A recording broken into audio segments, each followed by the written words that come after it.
18 एकड़ ज़मीन थी। 22 से लेके 24 लाख रुपए की इनकम उनकी हर साल अकाउंट में जे फॉर्म्स के थ्रू एक नंबर में ट्रांसफ़र हो रही थी। अब जब मैंने पूछा जी आपकी बिज़नेस इनकम है? कहता हाँ जी बिज़नेस इनकम हम उन्होंने बोला था जी आप बिज़नेस इनकम कर लो क्योंकि एग्रीकल्चर इनकम पे ऑस्ट्रेलिया वीज़ा नहीं देता है। बिल्कुल गलत है। और अभी वो इंडिया आया था तो उसको वीज़ा कैंसल हो गया। नो अपील नो दलील। तो मैंने कहा जी आपने ये कैसे किया? कहता जी हमने तो पैकेज किया था चंडीगढ़ की किसी कंपनी से 34 सेक्टर में। उसके बाद हम वकील से फाइल लगवाएँगे। मैंने कहा कौन सी यूनिवर्सिटी में अप्लाई किया है जी? नहीं जी कॉलेज में अप्लाई किया है। और 7.5 लाख रुपए फीस कॉलेज की भर चुके हैं। 2 ढाई लाख रुपए ऊपर से एजेंट को दिया है जो वकील की फीस है। हमें चंडीगढ़ दूर पड़ता है जी हम इसलिए नहीं आते। अरे भाई आपके बच्चे के फ्यूचर से, आपके पैसे से ज़्यादा तो दूर नहीं है।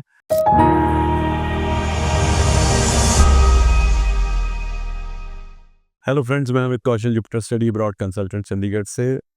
सबसे पहले ह्यूज थैंक्स, तहे दिल से मैं शुक्रगुजार हूँ उन सभी का जो लोग हमारे सेमिनार में यमुनानगर में आए।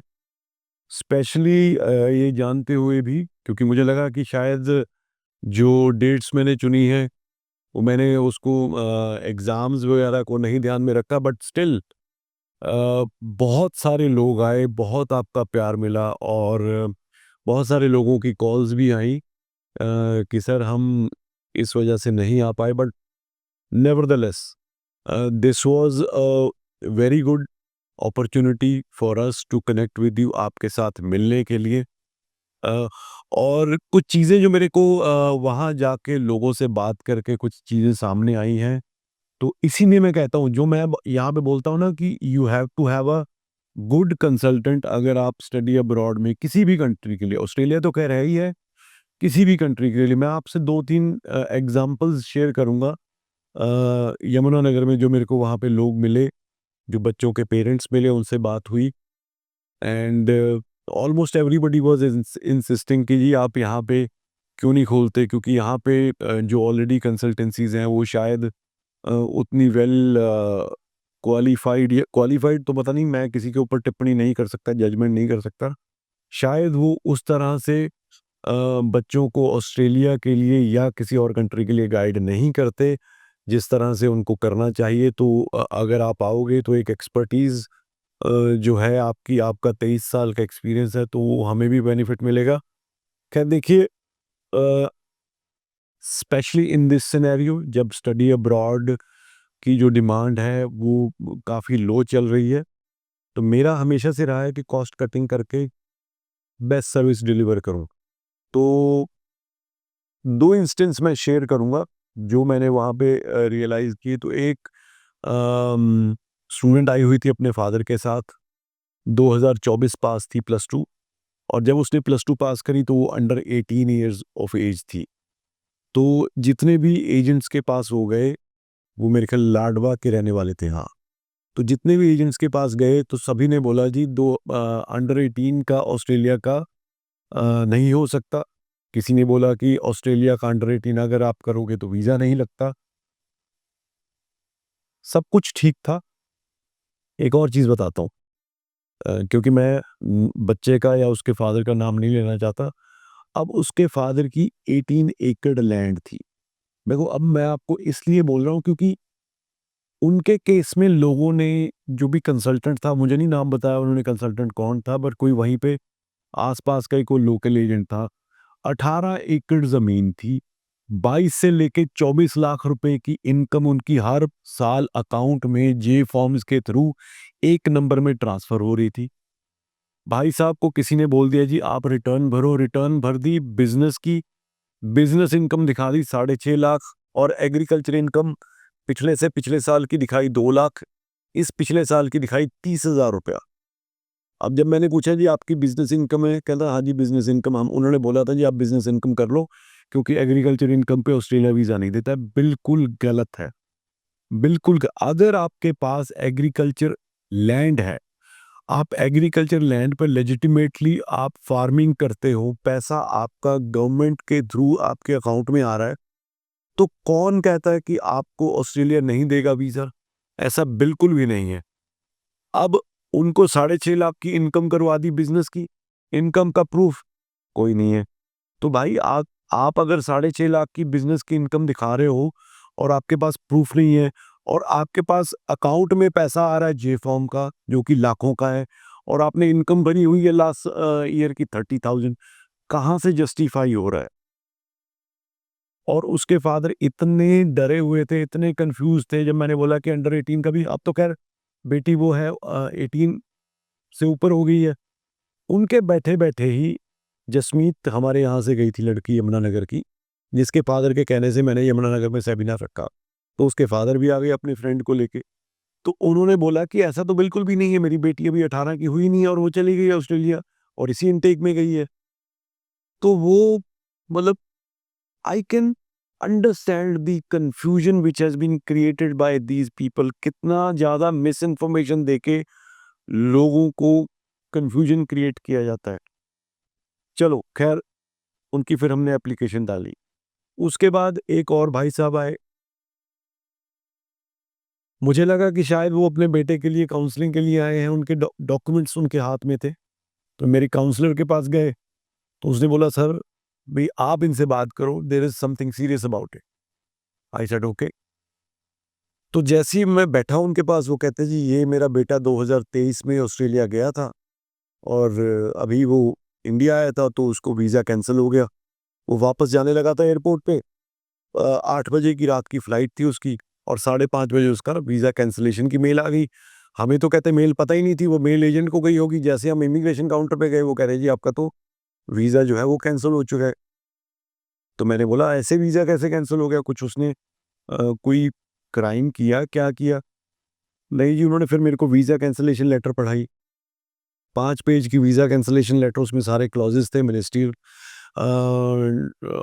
ट्रिब्यूनल का जो डिसीजन था वो था। उसपे साफ लिखा हुआ है कि 2023 में जब आपने वीज़ा अप्लाई किया था, आपने आईसीआईसीआई बैंक की कोई एफडी दिखाई थी and after investigation it has come to 4 कि वो जो वे एफडी आपने दिखाई थी वो जेन्युइन नहीं थी या वो आपकी नहीं थी, जो भी है, दैट वाज़ फ्रॉडुलेंट, उसपे साफ लिखा हुआ था and that is a breach of the visa guidelines, and on these grounds we are canceling your visa with immediate effect, no appeal, no delay। तो मैंने कहा जी आपने ये कैसे किया? कहता जी हमने तो पैकेज किया था चंडीगढ़ की किसी कंपनी से 34 सेक्टर में, मैं नाम नहीं लूंगा। तो मैंने कहा आपने उनको क्यों नहीं बोला? पहली बात तो आपको पैकेज करना ही नहीं चाहिए था। अब हुआ क्या, पैकेज करके बच्चा वहां चला गया, सब कुछ ठीक चल रहा है, पढ़ रहा है, साथ में पार्ट टाइम जॉब भी कर रहा है। कहीं बात-बात में बच्चे ने बता दिया जी मैं तो पैकेज से आया हूँ, मैंने तो बाद में पैसे दिए हैं।